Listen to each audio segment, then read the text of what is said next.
लिए रसोई से बाहर आती है और टेबल पर खाना रखते हुए कहती है, खाना बिल्कुल तैयार है माँ जी, अभी आपको परोसती हूँ मैं, 1 मिनट रुकिए। बिल्कुल ससुर जी, लाइए प्लेट दीजिए मुझे, मैं गर्मा गर्म खाना डाल देती हूँ प्लेट में। रेणुका अपनी सास को, आरती अपने ससुर को थाली में खाना परोस देती है और दोनों ही खाना खाकर अपनी बहू की तारीफ करते हुए कहते हैं, मेरी आरती बहू तो एकदम 5 स्टार होटल जैसा खाना बनाती है, बहुत ही स्वाद है आरती बहू के हाथ में।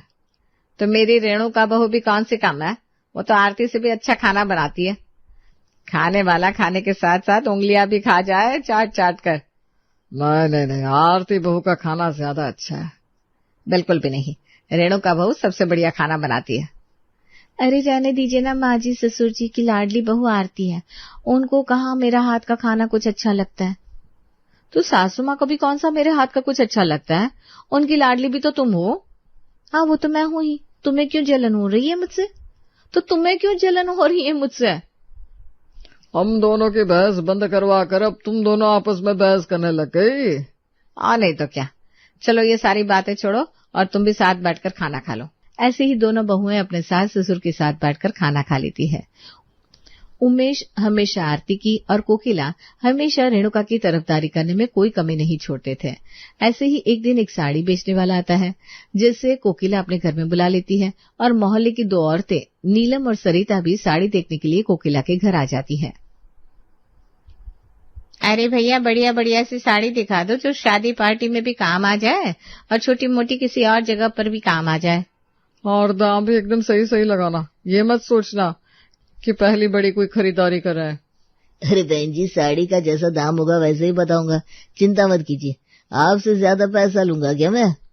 इतना कहकर साड़ी वाला बढ़िया बढ़िया साड़ियां दिखाने लगता है। और ये लाल कलर की साड़ी बहुत ज्यादा अच्छी लग रही है, लेकिन ये पीली वाली साड़ी उससे भी ज्यादा अच्छी लग रही है।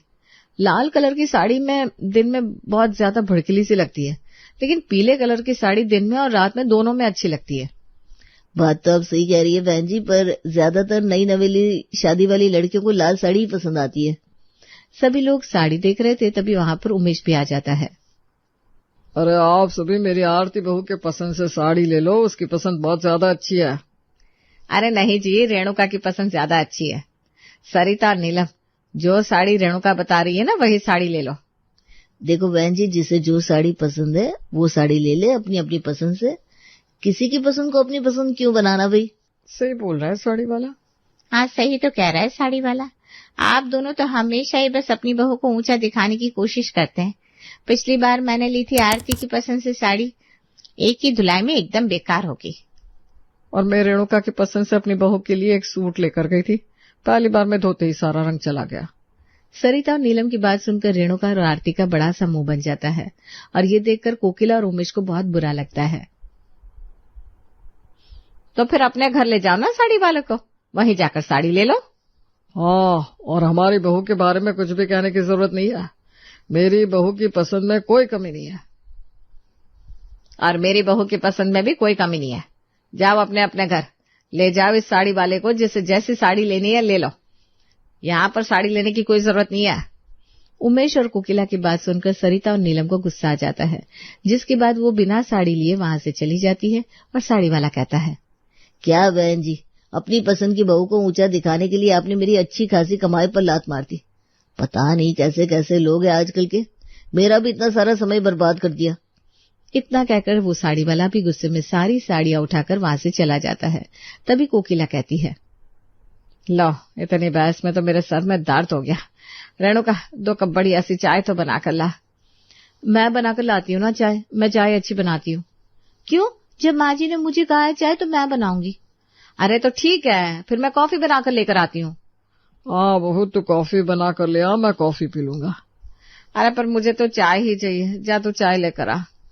दोनों बहू एक दूसरे की तरफ देखती है और फिर रसोई में जाकर चाय और कॉफी बनाना शुरू करती है, जिसके बाद आरती उमेश के साथ बैठकर कॉफी पीती है और रेणुका कोकिला के साथ बैठकर चाय पीती है।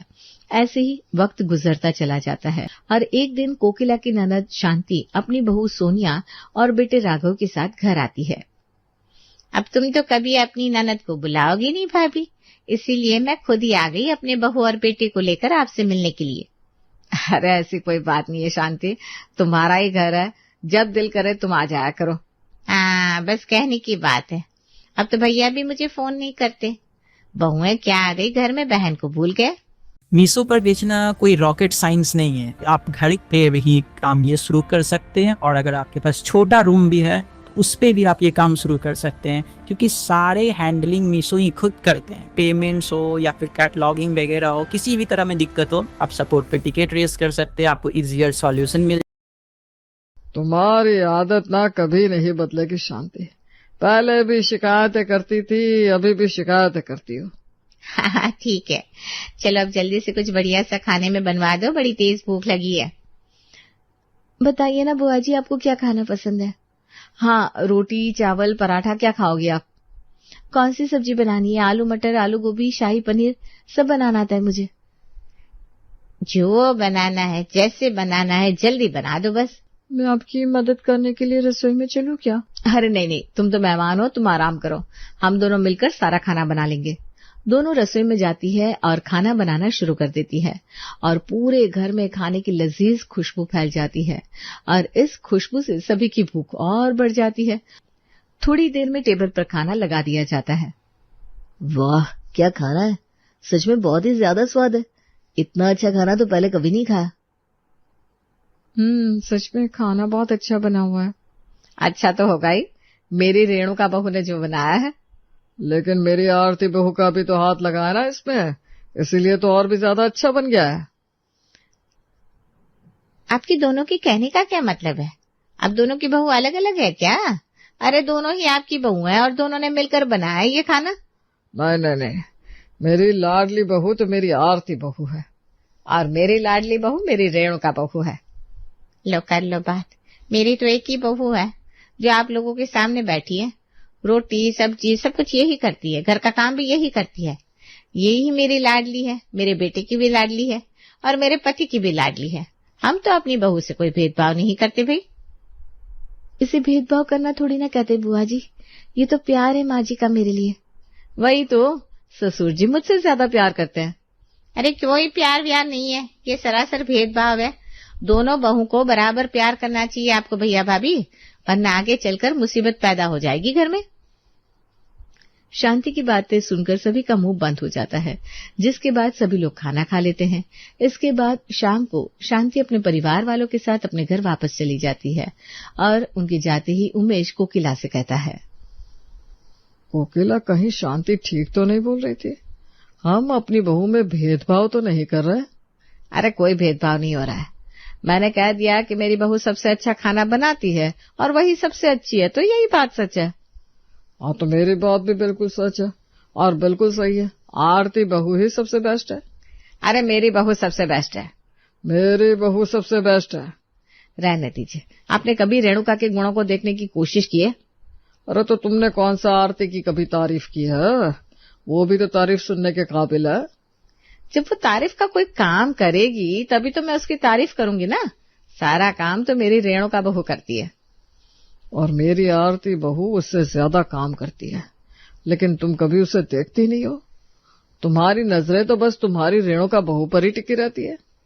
ऐसे ही बातों बातों में उमेश और कोकिला के बीच में खाने को लेकर शुरू हुई लड़ाई बहुत ज्यादा बढ़ जाती है, और दोनों आरती और रेणुका का पक्ष लेते हुए गुस्से में एक दूसरे को बड़ी बड़ी बातें बोलने लगते हैं। अगर तुम्हें लगता है ना कि तुम्हारी बहू ही सबसे ज्यादा अच्छी है और वो दुनिया में सबसे ज्यादा अच्छा खाना बनाती है, तो एक काम करो, अपनी बहू के साथ अपना चूल्हा चौका अलग कर लो। दोनों सास बहू अपना अलग बना कर खाओ। हाँ तो ठीक है ना, आप भी अपनी आरती बहू के साथ अपना सिलेंडर उठाकर ऊपर वाले फ्लोर पर शिफ्ट हो जाओ और वहीं पर खाना बनवाओ। अपनी अलग रसोई बना लो, कोई जरूरत नहीं है हमारी रसोई में घुसने की और वहां पर खाना बनाने की। इसी तरह उमेश और कोकिला दोनों ही अपनी अपनी लाडली बहू के साथ अपना अपना चूल्हा चौका अलग कर लेते हैं। अब कोकिला अकेले नीचे वाले फ्लोर पर रेणुका के साथ रसोई में खाना बनाती है, वहीं उमेश ऊपर वाले फ्लोर पर आरती के साथ अलग से रसोई बनाकर शिफ्ट हो जाता है। ये कहानी उन लोगों की है जो हर महीने शॉपिंग करते हैं और सोचते हैं कि सब सही चल रहा है। एक शाम दोनों बहुएं दाल चावल बनाती है और दोनों बहुएं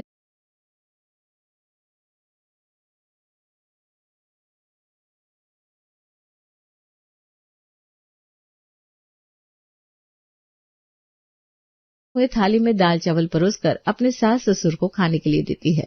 और जैसे ही ऊपर बैठा उमेश और नीचे बैठी कोकिला दाल चावल का पहला चम्मच मुंह में डालती है तो उनका बुरा सा मुंह बन जाता है। चावल तो बिल्कुल कच्चा है, कैसे चावल बनाए रेणुका।